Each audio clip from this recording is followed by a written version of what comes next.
Эфирда Татарстанның көньяк-көнчыгыш хәбәрләре. Студияда Лилия Шафигуллина. Исәнмесез бүгенге программада. Берәүләр шупли, икенчеләре җыештырам. Муниципаль хезмәткәрләр Әлмәт су саклагычын тәртипкә китерде. Тирә-як чиста торсын өчен өмәгә нинди ешлык белән чыгарга кирәк? Исән имин туган якка кайтып җиттем. Хәзер хезмәттәшләренә ярдәм итәм. Әлмәттә яшәүче хәрби махсус операциядә катнашуы һәм ни өчен нәкъ менә гуманитар йөкне озата баруы турында сөйләде. Аутизмлы баланы аралашырга, иҗат һәм көнкүреш эшләре белән шөгыльләнергә өйрәтеп буламы? Татнефть гранты ярдәме белән барлыкка килгән яңа ресурс сыйныфы ничек эшли? Районның идарә тармагы хезмәткәрләре шәһәр сусаклагычы территориясеннән 22 кубометр чүп-чар җыйган. Бу 2 тулы йөк машинасы дигән сүз. Территорияны тәртипкә китәргә Тимур Нугуманов йөкләмә биргән. Өмәчләр 3 километрга якын участокта эшләде. Какой мусор чаще всего вам попадается? Пластиковые бутылки, пластик, пакеты. То есть все от людей? Все, конечно, все от людей. Өмәдә катнашучылар су саклагычтан ерак түгел урнашкан чишмә янында очрашты. Ермолаев урамы шәхси сектор. Шуңа күрә биредә ял итүчеләрдән табигать кенә түгел, ә билгеле бер кешеләр дә җафа чигә. Калдык-пустыклар әзрәк кимесен өчен бирегә узган сезон ахырында берничә чүп савыты урнаштырылган булган. Без быел гына инде 5-нче тапкыр чыгабыз хәзер водохранилище кырыен чистартерга. Кешеләр ял иткән урынында чүпләрен үзләре белән чыгар алып чыкмыйлар, утырган җирләрендә калдыралар. Шуңа күрә айга бер чистартып торырга кирәк. Өмәдә катнашкан 40-ка якын кеше арасында Наталья Макаревич та бар. Ул Әлмәт юл идарәсендә эколог булып эшли. Ханым биргә хезмәттәшләре белән килгән. Бу инде аның 5нче мәсем. Натальяның шиге юк, монда җыештырулар кирәк, аларны оештыру мөһим. Гадәттә җыештыручылар каты коммуналь калдыкларга тап булалар. Шешәләр, төргәкләр, тәмәке төпчекләре. Булар барсы да капчыкка затлам. Ләкин кайбер хәзинәләр йөк машинасына гына сыя ала. Ваемсыз халык биргә чаңгы һәм хәтта матрасларын да чыгарып аткан. Өмәгә һәр муниципаль оешмадан 5 хезмәткәр чыккан. Су саклагычта җәмәгать урыннары каралмаган. Шулай да халык бирегә йөрергә яратам. Шулай итеп берәүләрнең күңелләшү нәтиҗәсен башкалар тәртипкә китергә мәҗбүр. Акциядә катнашучыларга 150 литрга исәпләнгән 100 капчык бирелгән иде. Алар барсы да 1 сәгать эчендә диярлек шыгрым тулды. Пакетларны тагын өстәмә сорап алырга туры килде. 2 сәгатьтә исә су саклагыч территориясе 22 кубометр калдыктан арындырылды. Зәй районында яшәүче элекеге десантчы мобилизацияләнгән якташларына ярдәм итәргә булган. Ират солдатларга татлы посылка әзерләгән. 50 килограмм бол хәрбиләргә инде барып та җиткән. Егетләр аның сыйфатын һәм файдасын бәяләргә өлгергән. Адилә Борханова умартачлар гаиләсе белән танышып кайтты.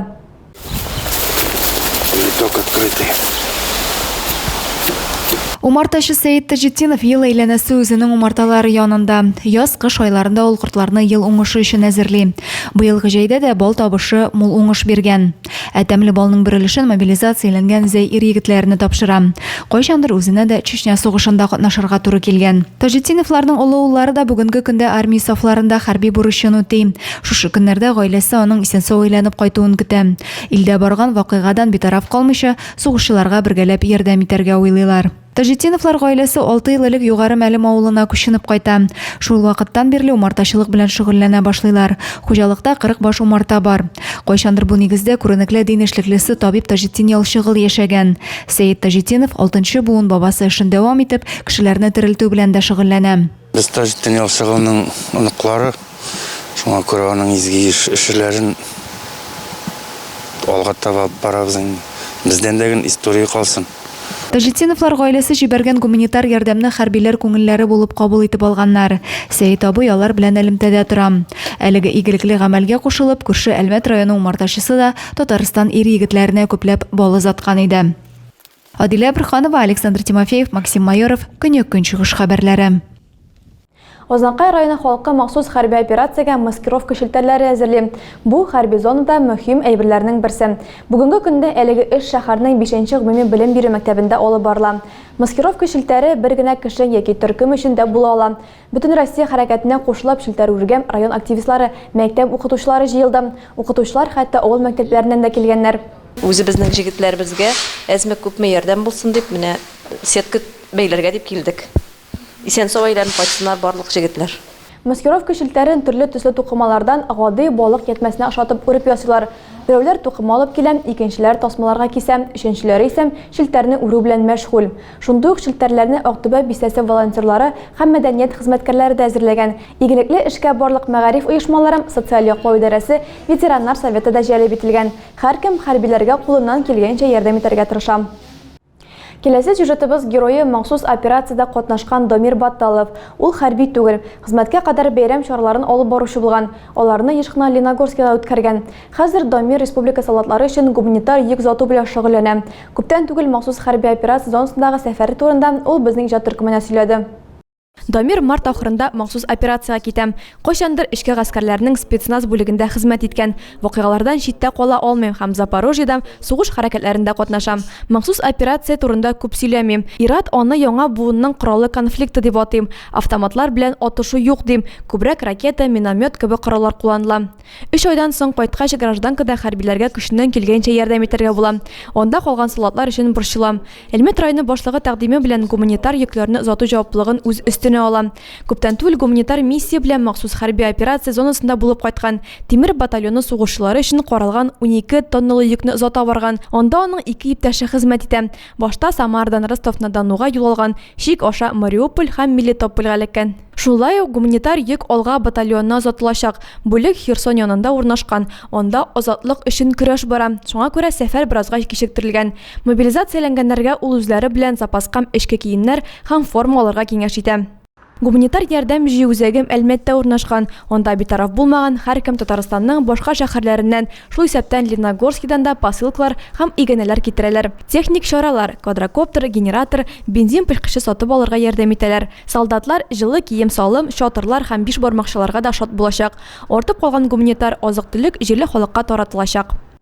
Аутизм спектры бозылган баланы укыту өчен ничек шартлар тудырган, яшьтәшләре белән аралаштырып һәм гадәти эшләрне башкарга өйрәтеп, аны җәмгыятькә яраклаштыру мөмкинме? Бу сорауларга Дай-5 белем бирү үзәгенең ресурс класслары белгечләре җавап бирде. 21нче мәктәптәге махсус мәйданчыкларда сәламәтлекләре ягыннан шикле балалар сәнгать терапиясе белән шөгыльләнә һәм көнкүреш күнекмәләрен үзләштерә. Татнефть гранты ярдәме белән исә җайланмалар һәм җиһазлар сатып алынды. Дальше нас повторяем, да, ведь здесь? Бу малай гойды көйләр уйнарга өйрәнә. Күбесе өчен гадәти булган гамәлләр аутизм спектры бозылган балаларга авырлык белән бирелә. Аларны башкарга сабыйларга тьюторлар ярдәм итә. Без бергә шексез инклюзия дип исемләнгән проект хәзерге инклюзив мәктәпнең дәвамы булды. Татнефть хәйрия фонды грант акчасына синтезатор, гитара, ком өстәлләре, балчык һәм кинетик ком сатып алынды. Сәнгать терапиясе аутизмны дәваламый, ләкин киеренкелекне киметергә сәләтлем. Шул рәвешле балам ачылып китә. Шулай ук сабыйларда тигезлек өчен махсус келәмнәр һәм адаптив физкультура өчен фитболлар барлыкка килде. Ручки вперед, перед собой. Молодец. Дәресләр берничә юнәлеш буенча узам. Балалар күңелләренә ятышлы шөгыль таба ала. Хәзер бирегә үсеш үзенчәлекләре булган 20 укучы йөри. Кул эшләре, музыка һәм физкультурадан тыш кулинария дәресләре дә бар. Соңгысын балалар аеруча ярата.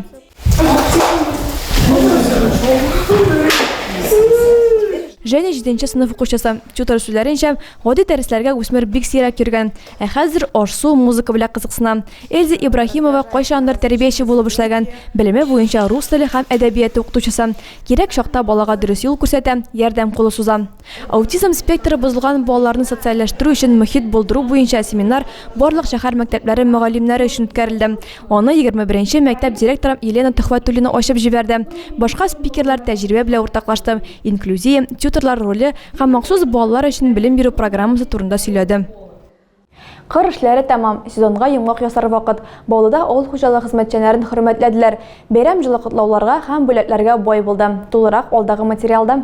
Каждую осень на стол своей страны кладут хлеборобы большой каравай. Бәйрәмгә терлекчелекне, игенчелекне үстерүгә ел әйләнәсендә хезмәт куйган кешеләрне хөрмәтләү тантанасына чакырдылар. Авыл хуҗалыгының иң алдынгы хезмәтчәннәрен Баулы районы башлыгы Ильяс Гозаеров, Татарстан Республикасы авыл хуҗалыгы һәм азык-төлек министры урынбасары Ришат Хабипов, авыл хуҗалыгы һәм азык-төлек идарәсе начальнигы Альберт Талипов кутладылар һәм бүләкләр тапшырдылар. Санникова Ульнара Митхатовна, директор общества с ограниченной ответственностью Николашкина.